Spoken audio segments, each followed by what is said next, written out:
Okay, let's get started. Number one, we have two questions.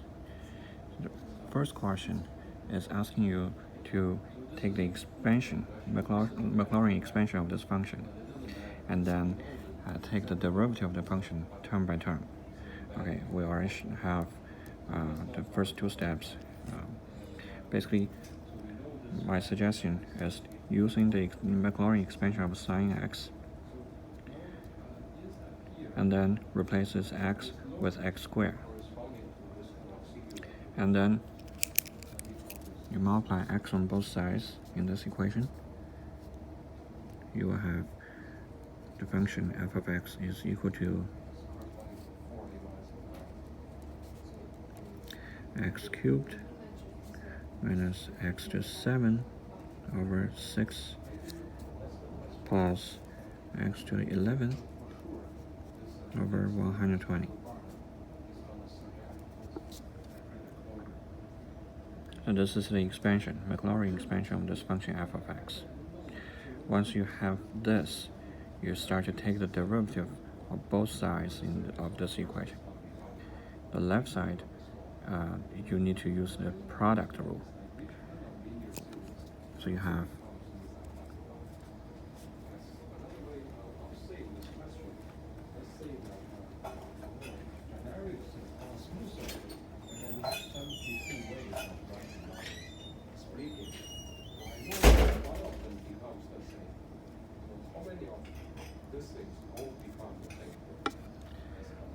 this is what you'll have on the left side.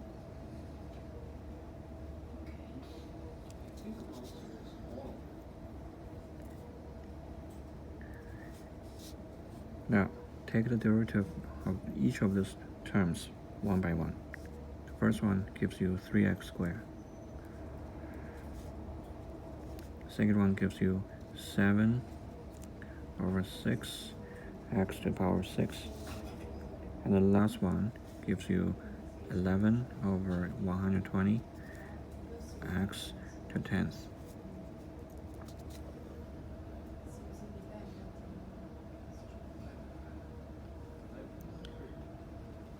Again, to take the derivative of the left side, you need to use the product rule. Okay? Second part, taking the integration of the Maclaurin expansion of f of x, term by term. So you start from the expansion of the x sine x squared. To take the integral of x sine x squared, you need to use substitution.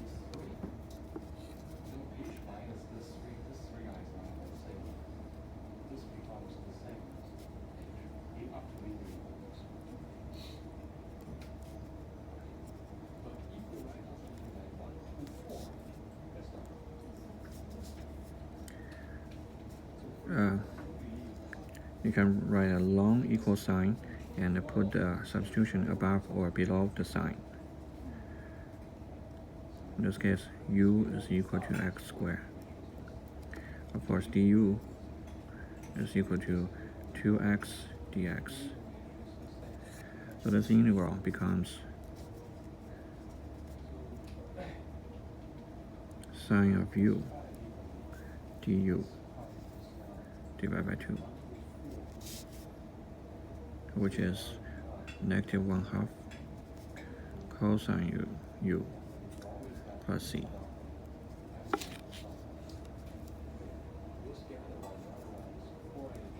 Now I go back from u to x, and that gives you negative 1/2 cosine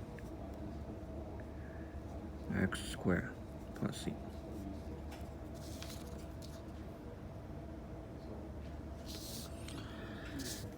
This is what's going on the left side in this expansion. Once you took the integral, you have this. Now take the integral on the right side of this expansion. Everything is trivial.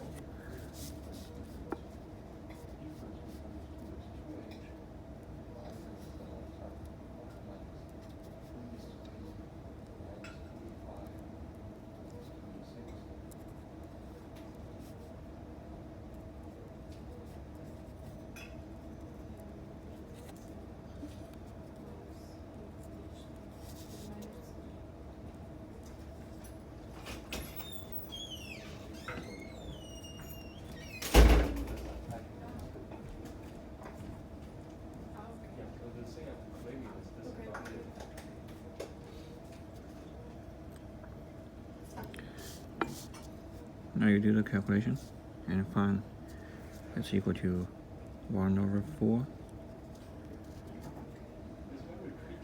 x to the 4th minus 1/48 x to the 8th and plus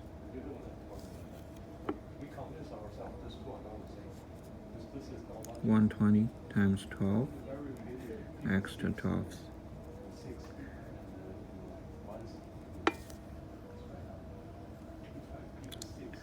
Don't forget the dots.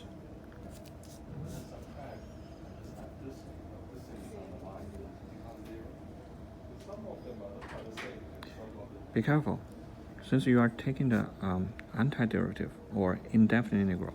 So once you have found all the terms, you should have a c in front.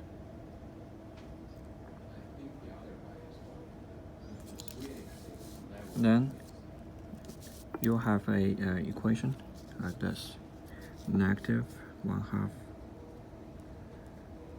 cosine x squared, which is the left side of this integral, this equation, once you took the integral, equals c plus 1/4 x to the 4th minus 1/48 x to the 8th and plus 1/120 times 12 x to the 12th and minus da. You're not completely done, because the c here is not a arbitrary constant. You should have a specific value. To determine the value of c, you can take a specific value of x and put into this equation. For example, you can say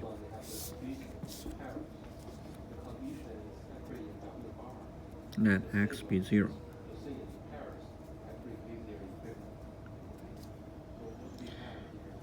And then the left side of this equation becomes negative 1/2 of cosine 0. Cosine 0 is equal to 1. So the left side of this equation becomes negative 1/2.